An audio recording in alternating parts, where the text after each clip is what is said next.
All right. What's up, wise prophets? So, for me, the hardest thing about the stream of consciousness is when when you could say anything, your mind's kind of like wandering all over the place. You could say anything, but because you could say anything, you don't say anything because there's nothing. They're all these ideas, but they're all kind of indistinct, and you don't really know what you're gonna say next. And that's kind of how I always am because my mind is always wandering in a good way. I'm always like, my mind is always, if I'm listening to a podcast or I'm listening to anything, I'll be taking ideas from that and then spinning off. Like every idea that I hear, every time someone is talking about something, I get the spin off. So it's like the spin off series is going on in my brain all the time. And I think that's good, but it needs to be controlled. It needs to be, because at the same time, then when I start focusing, I'm focused, I'm in, and then it's one extreme or the other. Like I'm completely just wandering thoughts, or I'm completely focused, and you could be speaking like 5 feet away from me, and I won't hear you. So I tried a video earlier, and I had just gotten out of the float tank, and I really want to do a video on the float tank, but I had just gotten out of the float tank, and I've been getting up early these last few days, getting less sleep. I think I got like 6 hours last night, and then I got in the float tank for 2 hours, and I thought like getting the extra 2 hours in the float tank would make up for the loss of sleep, because I've said, I've been getting 8, 9, 10 hours of sleep a night for the last 2 months as I go through my healing crisis, or someone called it a grieving period. When your body goes through extreme healing, you have to go through this grieving period. I don't understand it too much what they mean by that, but it makes sense because your body I understand that your body has to heal, but the grieving period, I'll get back to you on that. That's an interesting concept. So I did the float, and I got like 6 minutes in, and I was really struggling, and I was confused, and I hadn't eaten anything yet, and it just kind of, floundered. I'll probably put that video up if I really want to challenge myself with being uncomfortable in front of the camera, and like being uncomfortable putting something out there. And that is just terrible because I'm a perfectionist. I love, like, one of the things that I really don't like about all my videos up to date is it's not really what I want to do. A lot of those videos are just me talking about ideas that I wrote down a long time ago or would be easy to film, because the real idea is the reason why I got on YouTube was because I want to create skits. I want to create things that actually make you see the world differently, that actually make you question your assumptions, that actually get you interested in changing yourself. And so the videos I've done up till now, I'm not happy with, and I kind of lost steam because I felt like I don't know how to make these videos. I need help. I need a team. I need to do what really fulfills me, what really intrigues me, and I still get a little overwhelmed with the Lyme, in the recovery, because I really have been in this state for 10 years. 10 years this illness has been in my head, and just because I cured it like really radically, and I can't. I'll go really into that later, exactly what I did. I'll do a whole episode on like systemic bacterial infections, on Lyme disease, and all of that. But it's I had so many different tangents there that I kind of weaved in, and now I kind of lost track of all of them. Okay, so when you're in a conversation and that happens in real life, what do you do? Like, how do you wind back? Because some people they start stuttering. They start like not stuttering like a real stutter, but like don't know what to say, or floundering, or they start sweating. I'm sweating right now because I just got out of. Okay, we'll go that direction. So yeah, I was talking earlier about I'd started and got in the float tank, and I came and tried to film this, and it didn't really work. I think my mom interrupted me because I'm living with my parents while I heal from Lyme, and it just didn't work out. And then so I decided, I'm gonna eat. Maybe that's what I need. I need some energy.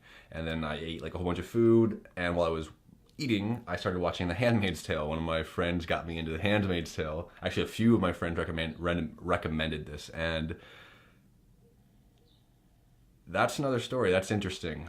There's a couple things that I I would, I think it's really smart, but there's a few things that like I'm always looking at the plot holes, and it pisses me off. Is like something doesn't make sense, or they could have done something, or they made it easier on their character. Pisses me off. Okay, so for example, spoiler alert: if you haven't watched like the 4th episode or 5th episode, just pause for a minute. I'll go like this when you're ready, when it's good to watch again. So why would they send the handmaid June, Offred, into why would Mrs. Whatever her name, Mrs. Waterford, take June outside the house, around the house, like both of them looking all suspicious, and into Nick's place? Why would she do that when she could just have Nick come into her, and Nick go into her room, which is in the main house, and they've already demonstrated that Nick can go into her room without a problem. So that was just done for effect rather than for something that makes sense, because they didn't really offer a reason why they couldn't go into June's room. I'm not going to tell you what was happening or what blah, blah, blah, but there's so many things like that, like Sherlock. Sherlock pisses me off. I love Sherlock. Don't get me wrong. Like Sherlock, the first 3 seasons, I loved. This last season really pissed me off. There's a few good things. Nerdwriter did a great episode on the technological, I can't remember, it was something about the filming. He did a great episode on Sherlock. I think it was like time, how do you do a trip or something. Like he was, I don't remember. I watched it a while ago.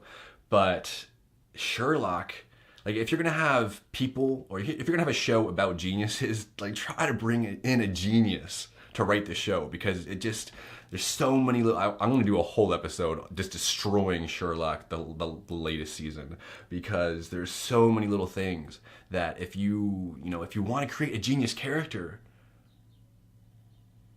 bring in a few geniuses. I'm not saying I am. I'm saying, but bring in a few geniuses to fact check, or like not even to fact check, just be like, does this make sense? Check. Like uncommon sense, uncommon common sense, because that's becoming a thing. Uncommon common sense. That's another concept.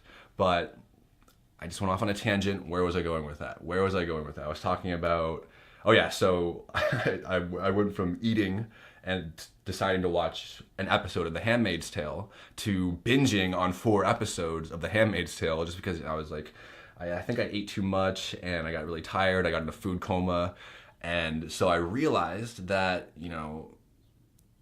I can't give up that sleep. So as of right now, I can't give up that sleep to go into a float tank. What I really need to do is get the full amount of sleep and do the float tank. So that's going to be probably like 10, 12 hours of my day is just recovering, and I have to give myself that. And I can't cut corners. So I just took a nap, and now I'm here, and it's super hot, and I can't run the air conditioner while I'm filming, so that's why I like to film in the morning. And I'm just talking now. Ooh, wow, 8 minutes. Boom. Without even realizing it. All right. So another thing, I can't do 30. I overpromised. I said 30 minutes a day. I'm going to, edit that down for this video to upload onto Wise Profit. And I'll edit that down to like, 5 to 10 minutes, and then post the rest of it, the 30 minutes, onto the other channel. But it took an hour and 15 minutes for me to post, to upload that video, the 30-minute video, on the Kane Callan site. So I can't do that anymore. So I'm going to sign off right now, just to save time, because, it's already late. And I'll continue talking. So after this, you can find the rest of the video if anything comes up. Maybe I'm just staring at the camera like, I don't know, whatever I need to do to get to break through, to just be able to talk. I am an introvert, and I'm an outgoing introvert, but I'm an introvert. So in person, I'm outgoing, but I never liked going out with people too much. I liked, a couple people, or if there's a big party, that's kind of the same thing, because you can get lost in the anonymity. And I'm going to stop talking now. I'm going to cut it off right here. Thank you for watching. Live wise and profit, and we're still going. All right. So now I'm going to struggle, aren't I? All right. All right. There's a few things.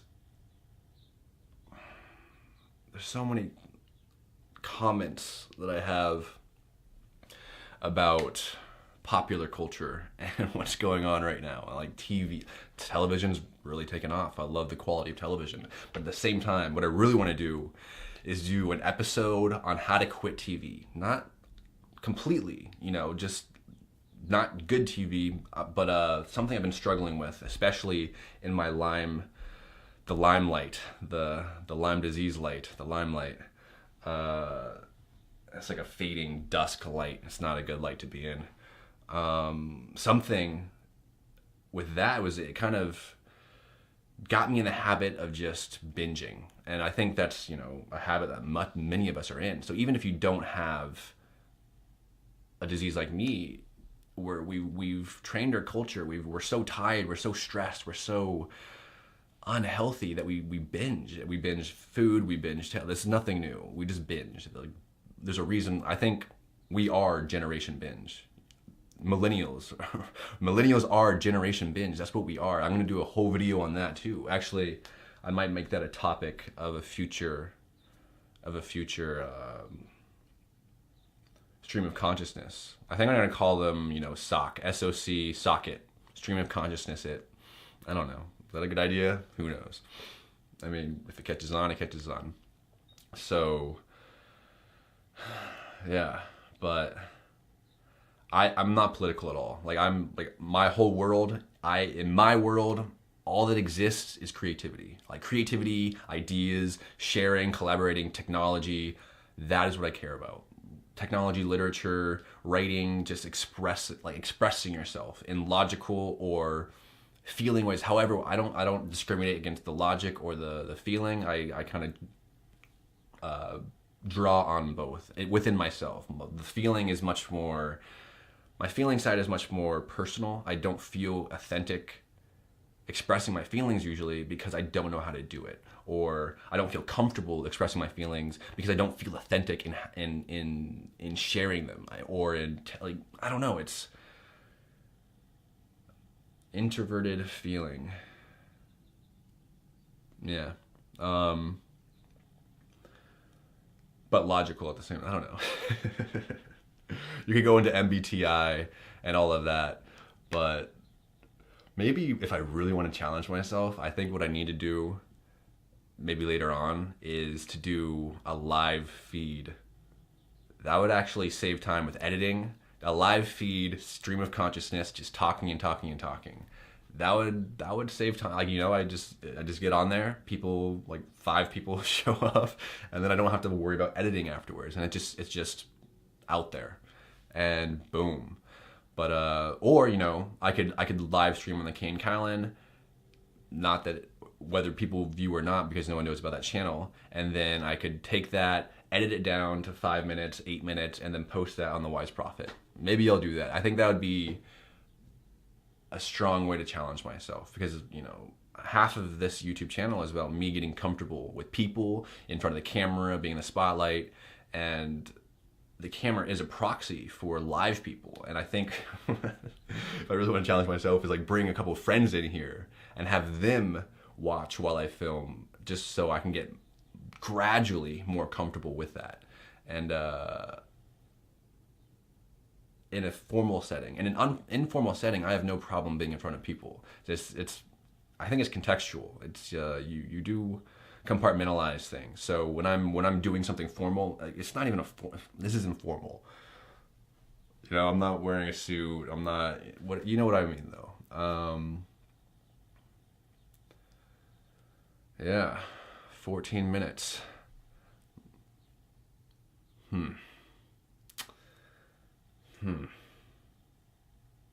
do I want to talk about?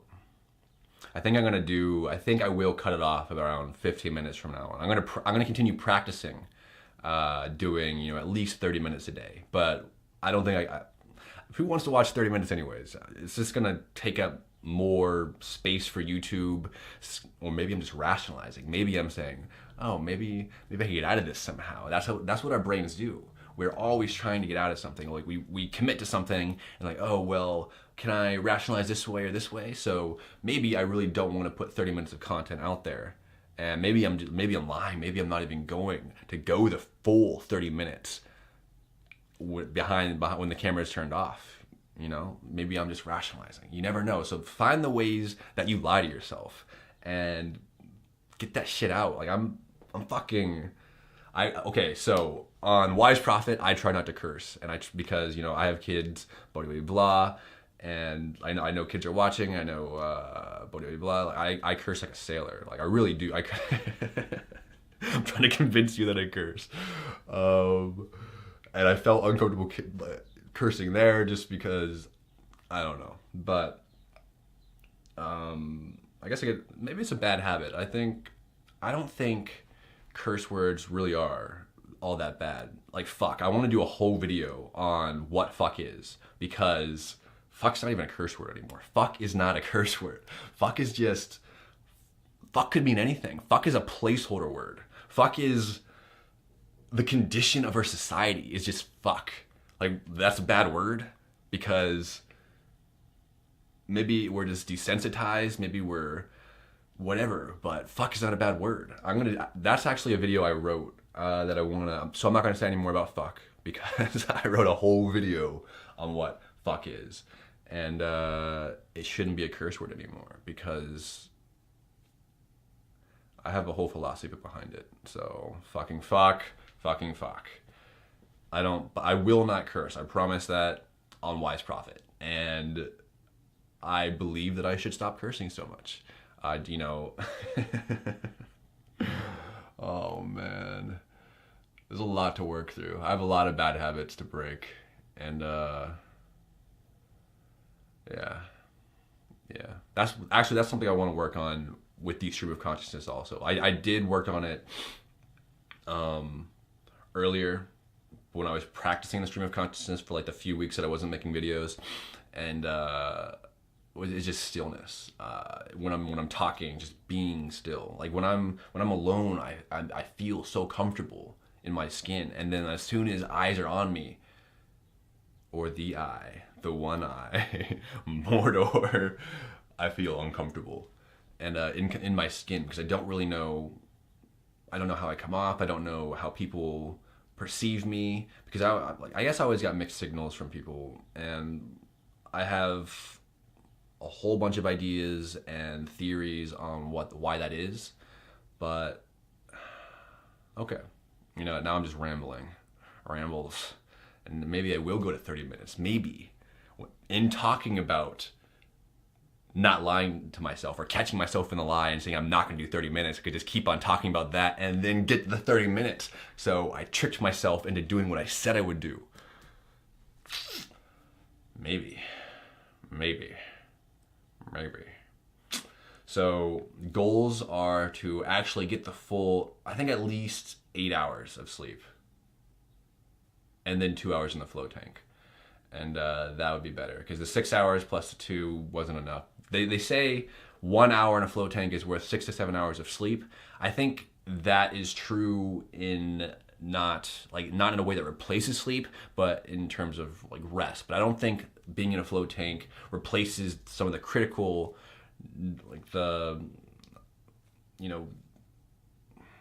brain basically washes itself out during sleep. And there's a whole bunch of processes that probably don't happen in the float tank that can replace. So yeah, you feel very rejuvenated after 1 hour. 1 hour float's not enough. 2 hour float, like a 2 hour float, you come out of there, like, even though I'm super tired, like I can notice, I can tell that I didn't get enough sleep. After 2 hours in the float tank, I feel amazing. I feel happy. You know, I just woke up from like the nap, and I feel a little, out of sorts right now because I'm super sweaty and kind of crunch time, because I don't want to. I don't like filming when my parents are around. I don't know why. It's like I hate that feeling of being overheard. That is one thing that I've always hated. And when I would, like, if I was going out to dinner with a friend and we both spoke Spanish, and it was in New York, we went a Gentleman's Farmer or wherever, like all these like really tiny spaces, I would feel I wouldn't talk. I'd be like, what do I can't talk with people right here and all around, and like the waiter comes over, I'm like, no, these are my words for this person, not for the rest of you.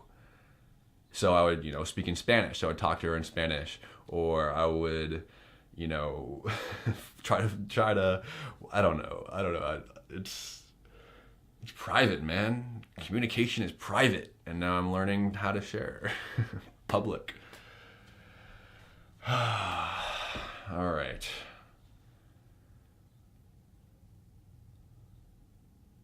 Sometimes you just start rambling on because you're uncomfortable or you don't know what to say, so you just keep on talking. And in that pause right there, I was like, I was about to say something more and more, like kind of just like going down the rabbit hole again. And now I'm doing it, but in a meta way. I'm commenting on what I was going to do, and that anxiety is so foreign to me, and I don't understand it, but it's something that I'm working through, because part of the illness, part of recovery is understanding anxiety. Like is the illness, is the anxiety, and then kind of working through it. So, but I think it's taught me a lot. Like the depression from the Lyme and the anxiety from the Lyme, it's taught me a lot about these conditions and to empathize with people who feel these things. Because before, when I was 20, I didn't empathize at all. I was like, how can you not just use your mind to figure this shit out? How can you not use your mind and just sit with yourself and solve these problems? Because that's what I would do. If I had any sort of problem, I would sit with myself, figure it out, and it was done. It was easy. I could rationalize anything. You could give me any problem, and I could rationalize a way around it. I was a grand master. Not rationalize in the bad way, but 22 minutes. But rationalize in making sense out of something that you didn't really used to be. There should be a separate word for that. Of making sense out of something where you didn't initially see the sense, or you didn't initially understand what was going on there, the underlying mechanism. I could find that mechanism, twist it around a little bit, and then make sense out of it. And that could be used for good or for bad, like the worst. And,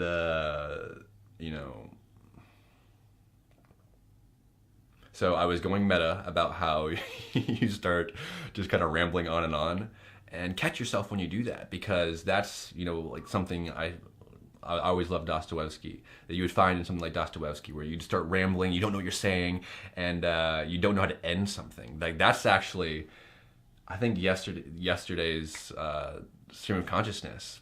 How do you just end something that's just incessant, that's just ongoing, that doesn't have a formal structure, a beginning, middle, and end? How do you do that? And there's definitely an art to that, and something I'm working on right now as we speak, trying to figure out how to end it. How do I do that? So, here we are. I'm going to end it, because I'm not going to 30 minutes, so it's too long. Too long for YouTube, too long for you, too long for me. All right, bye. Just good. Done. We're done here. I already said live wise and profit, so we're done. Boom. Ah, damn it.